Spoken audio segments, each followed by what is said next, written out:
नमस्कार साथियों, आप देख रहे हैं एक अलग सोच जनपद जौनपुर में हमारी मौजूदगी है। जो अभी दीपावली के दिन अनुराग यादव का सर कट कर दिया गया था, तो उनके घर पे हम मौजूद हैं। पीड़ित परिवार से बातचीत करते हैं। सर, हम ऐसा करना तो नहीं चाहते, पर पत्रकारिता एक ऐसा फील्ड है कि हमें मातम हो या खुशी, हर जगह जाके हमें न्यूज़ कवरेज करना पड़ता है। तो आइए हम उस परिवार के एक व्यक्ति से बातचीत करवाते हैं और घटना के बारे में कुछ आपको जानकारी देते हैं। तो हमारे उस परिवार के एक युवा साथी जुड़ रहे हैं। तो हम आपका नाम जानना चाहते हैं। रामजस यादव। भैया जी, जो घटना हुआ, अनुराग जी का सर काट दिया गया, इसके बारे में कुछ बताइए, कैसे क्या हुआ था?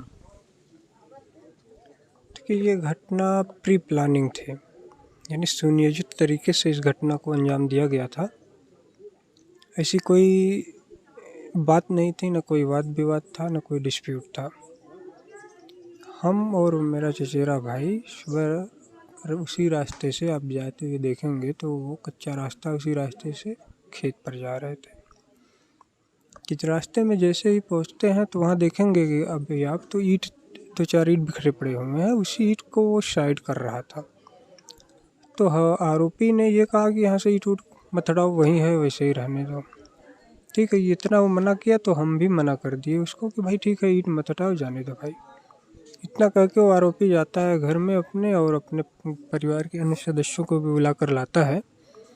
हाथ में तलवार लिए उसके सदस्य जितने भी रहे, उनके हाथ में भी धारदार हथियार और असलहे थे, यहाँ तक कि गड़ासी भी रही।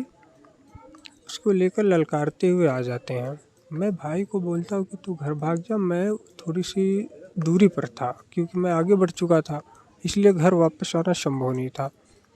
तो ये घर भाग आया और वो हमको दौड़ा लिए तलवार लेकर के, वो आरोपी, मारने के लिए। मैं सामने पड़ता विद्यालय कैंपस की तरफ भागा, वहाँ तक दौड़ाया। उसके बाद वो रिटर्न आ गया, नहीं पाया मुझे। लेकिन यही कंडीशन देखने के लिए मेरा भाई फिर रिटर्न वापस गया कि हो सकता है कि कहीं भैया को मार तो नहीं दिया, ये देखने के लिए गया। और तब तक वो मुझे पाया नहीं था, रिटर्न हो गया। और जो रिटर्न होता है तो उसी इंटरलॉकिंग रास्ते पर वो इसको पा जाता है। वही तुरंत पीछे से तलवार चलाता है, उसका सर काट देता है। भैया, कभी कुछ विवाद हुआ था उस पर, जो अपराधी था उस परिवार से, आपके परिवार से? देखिए, जो भी विवाद था वो ज़मीन का आज से 30 साल पुराना विवाद चल रहा है, और घटना के दिन कोई विवाद नहीं था। क्या आप हमें अनुराग की एज बता सकते हैं? 16 साल का था।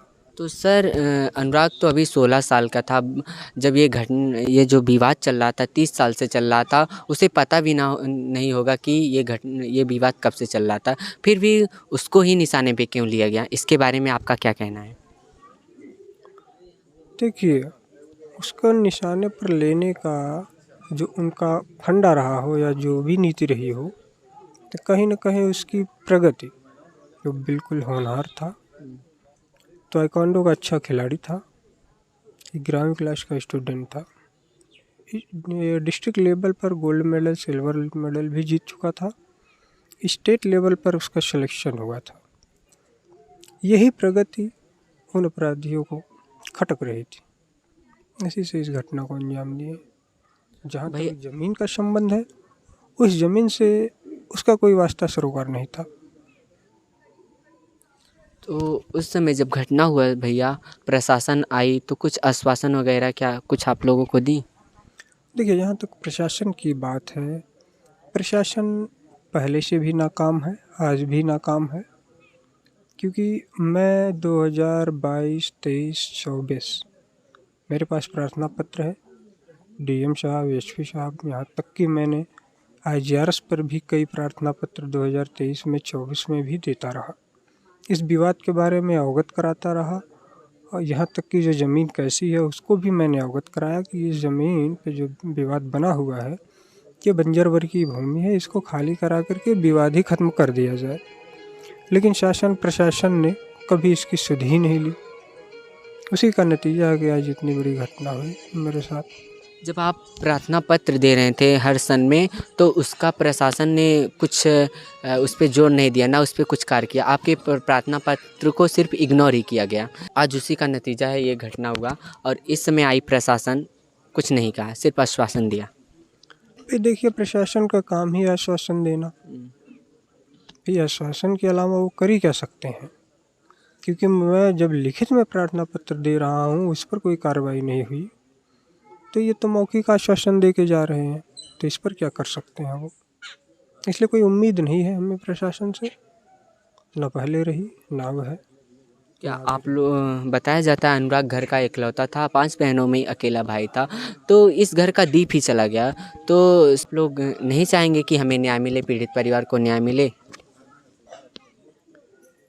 देखिए, चाहे प्रशासन हो या राजस्व विभाग हो या दुनिया की कोई भी ताकत हो, तो वो मेरे भाई को वापस नहीं ला सकती।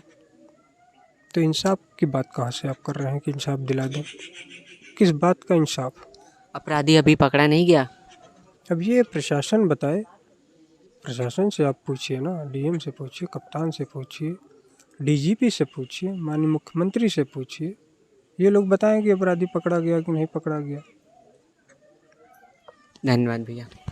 साथियों, आपने देखा पीड़ित परिवार के घर के एक सदस्य युवा थे, उन्होंने हमसे जुड़ा कि और बताया तमाम प्रकार की बातें, कैसे क्या हुआ था। हमारी प्रशासन को और हमारी उत्तर प्रदेश सरकार को जोरदार देना चाहिए और इस पे कठोर से कठोर कार्य करना चाहिए।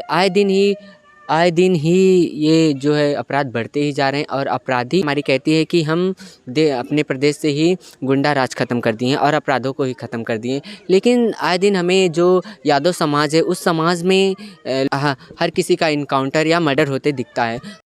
हमारा नाम है ऐसे बच्चों को हत्या पूरा परिवार हो गया था। हम लोग रोने लगे थे कि ऐसा हम लोग लोगों को तो इंसाफ मिलना चाहिए। सरकार से आप लोग आग्रह करिए, न्याय। तो देख सकते हैं 3 दिन से परिवार रो रहा है, लग रहा है, लेकिन प्रशासन और आके सिर्फ बैठ के गद्दी जमा रही है, लेकिन इस परिवार को कुछ न्याय नहीं मिल रहा है। क्या ऐसी ही हमारी सरकार है? और जो उत्तर प्रदेश सरकार है वो कहती है कि हम अपने प्रदेश से गुंडा ख़त्म कर दिए, लेकिन कहाँ गुंडा ख़त्म हुआ है? एक बच्चे का सरेआम उसके घर पे ही तो कहाँ से गुंडा ख़त्म हुआ? अगर ख़त्म होते तो 3 दिन से माँ के रोते रोते क्या हाल हुआ, बहनों को क्या। आए दिन घटना बढ़ती जा रही है। तो हमें चाचा से बात करने के बाद पता चला कि जो ये विवाद हुआ था एक ज़मीनी विवाद था, ग्राम समाज कर की ज़मीन थी, उसी के ऊपर से ये चल रहा था। तो साथियों, एक घर का दीप ही छीन लिया। हमारे वर्तमान में है भी इस घटना की अच्छे से अच्छे छानबीन को जल्द से जल्द न्याय मिलना चाहिए। 3 दिन हो गया बट अभी इन्हें कुछ भी आश्वासन के तौर पे बस सिर्फ आश्वासन ही मिला और सिर्फ बैठी है। क्या ऐसे ही चलता रहेगा? आप जिस जगह पे उसके सर को काट के और उसका सर एक तरफ कर दिया गया था और सिर और बॉडी को एक तरफ कर दिया गया था। साथियों, यहीं पे आप देख सकते हैं जो खून है अभी तक पड़ा हुआ है और हमारी मौजूदगी उस जगह पे ऐसे ही अपराधी आए दिन बढ़ते ही जा रहे हैं और हमारी सरकार कहती है कि हम अपने प्रदेश से गुंडा राज ख़त्म कर दिए और अपराधी ख़त्म कर दिए हैं, लेकिन आए दिन हमें ऐसा ही क्यों मिलता है? भाई जी जुड़ रहे हैं, उनसे बातचीत करते हैं। भैया, जो अनुराग था इसी जगह पे उनका सर को कलम किया गया था, इसके बारे में आप कुछ बताना चाहेंगे? वही जैसे मान लीजिए वो मतलब उनकी मम्मी मतलब दातुन कर रहे थे, फिर बाहर गए तो उनका मम्मी का बेटा खाना खा लीजिए, उनको मतलब पहले चच्चा को मतलब भाई को उनको मारे थे, तो गए अपने भाई को देखने, जब जा रहे थे देख के जब लौट रहे थे वो पहले उनको लाठी मारे तो कूद के भाग गया, तो पीछे से जो मतलब उसका दुश्मन था वो पीछे से मतलब तलवार लेके अनुराग देख नहीं पाया, उसके पीछे उसका कलम कर दिया गया। कलम करने के बाद तब वो भाग गया, उसे प्रशासन अभी पकड़ नहीं पाई है। अभी प्रशासन नहीं साथियों 3 दिन हो गया, लेकिन हमारी जो जनपद जौनपुर की प्रशासन है अभी तक अपराधी को पकड़ नहीं पाई है।